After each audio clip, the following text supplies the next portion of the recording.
SPG. As in, super. Pagganern. Secret. File.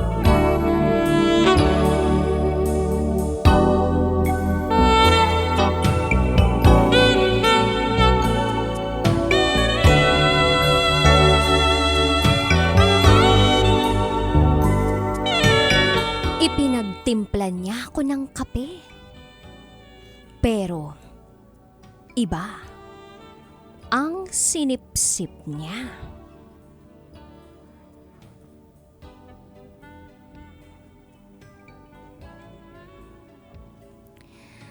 Hi, DJ Rocky. Itago mo ko sa pangalang Kim. At ito, ang aking SPG. As in, super. Pagganern. Secret file.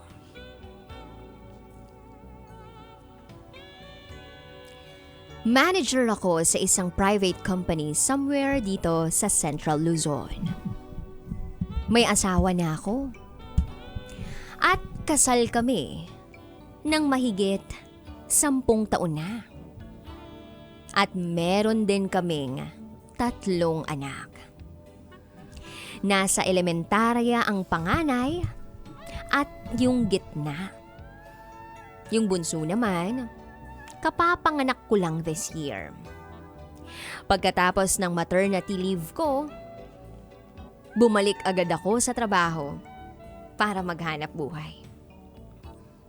Pero DJ Rocky, meron akong isang malupit na lihim na hindi alam ng asawa ko. Yes, it's a secret. May kalaguyo ako. Itago natin siya sa pangalang Rene. Di hamak na mas bata sa akin si Rene. Kasi last year lang siya nagtapos. 22 years old. Single. Guwapo. Isa siya sa mga tumatayong receptionist sa kumpanya namin.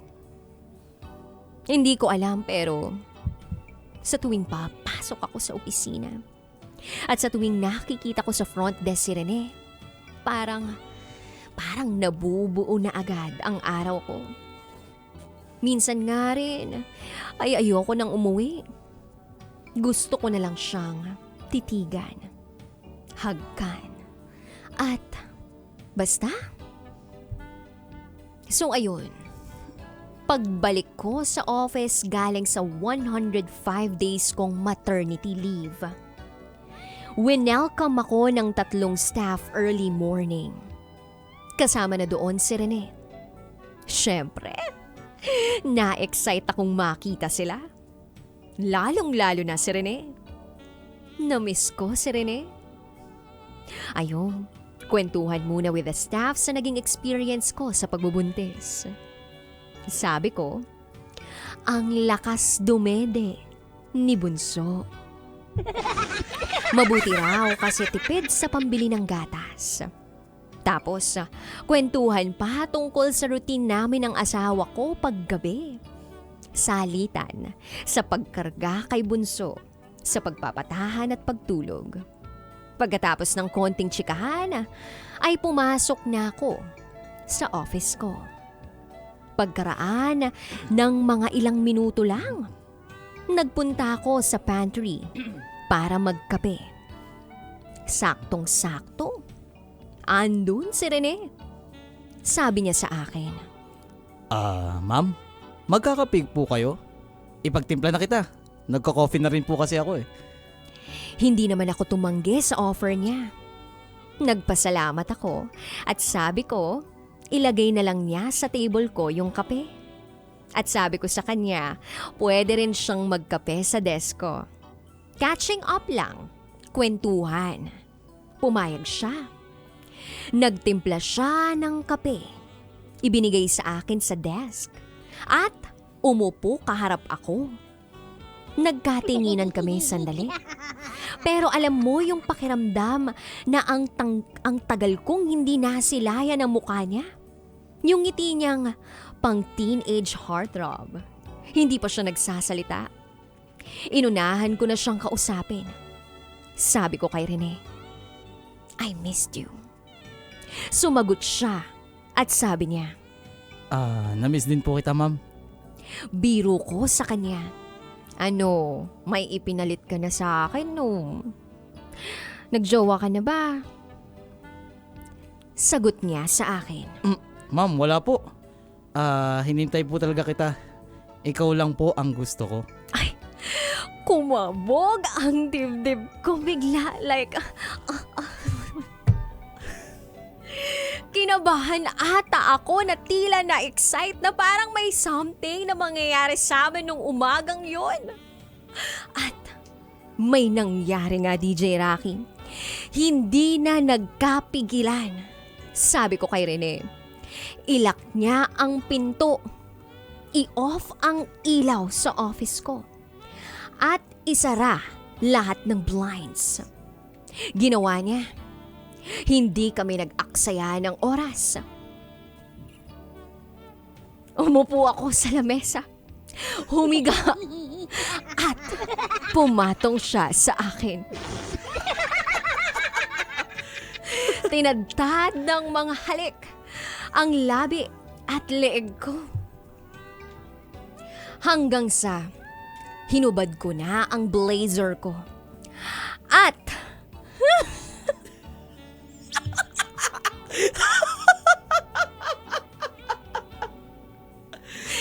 hinubad ko ang aking blazer at ipinamukbang kay Rene ang katawan kong sabik na sa anghang.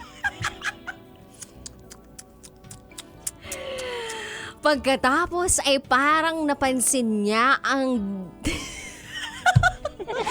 aking dib squared na nanigas sa tugatog nito.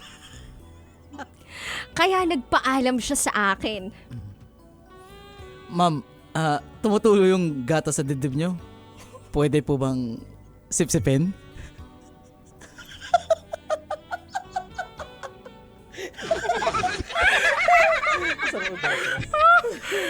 Hindi na ako sumagot.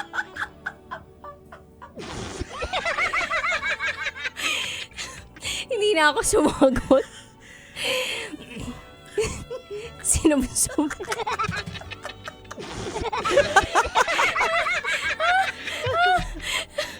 Sinubsog ko ang mukha niya sa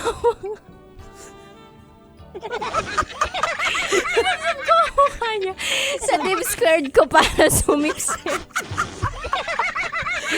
At sa bawat sipsip, ramdam ko ang init at ang hangin na tumutulak sa mga kamay ko para tanggalin ang salawal ko sa ibaba.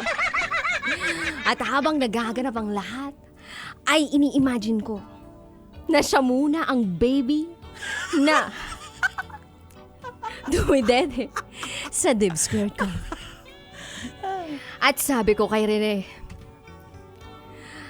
pagkatapos dyan, Rene,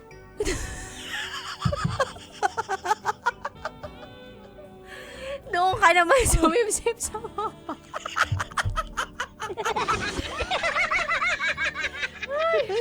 Dahil siguro sa excitement, ay dahan-dahang humalik pababa si Rene galing sa dib squared ko.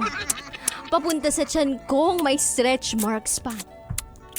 Hanggang sa unti-unti kong tinanggal ang natitira ko pang mga kasuotan. Para naman maipatikim kay Rene ang prutas na ang prutas ko nagsusumamo ng mapitan ng isang katulad niya.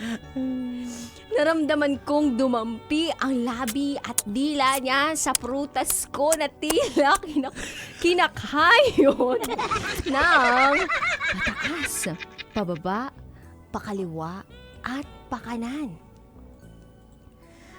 Nahiya ako ng bahagya. Dahil nakita ko na may sumabit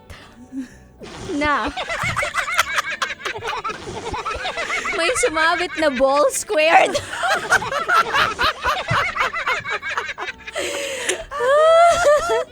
Sa labi niya. Bulong ko sa kanya. Sorry ha. Hindi pa ako nakapagtabas. Sorry. At sabi niya, Okay lang, ma'am. Sanay na po ako dyan. Masarap naman eh. Lasang inihaw naman eh.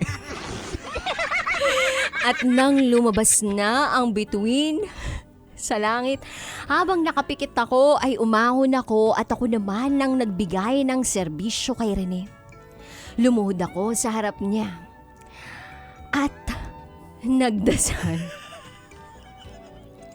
Natikman ko ang chorizo na hayop sa laki. Wow! At paulit-ulit ko itong sinubo hanggang sa malunok ko ang sabaw nito.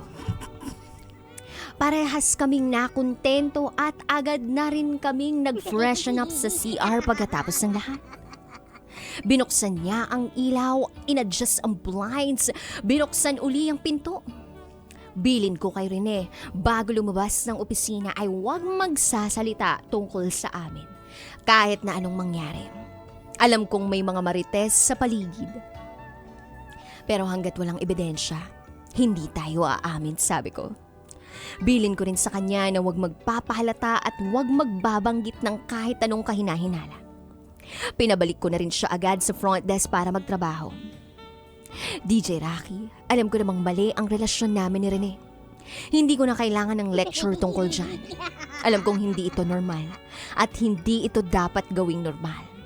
Sa ngayon, may professional working relationship kami ni Rene. At isinasantabi namin ang affair namin alang-alang sa trabaho. Alam namin ang limitations. At kung sakaling magkahulihan, di huli. Huli na kami. Period. Walang maraming paliwanag. Yun ay kung mahuhuli nga ba talaga kami. Patintera na lang talaga hanggang sa magkasawaan na ng tuluyan. For now, alam ko namang my darkest secret is safe with you, DJ Rocky. Kaya more power sa programa mo. Salamat sa pagpili ng kwento ko this Friday. Hanggang dito na lang po. Muling, ako si Kim. At ito, ang aking SPG. As in, super, back in secret file.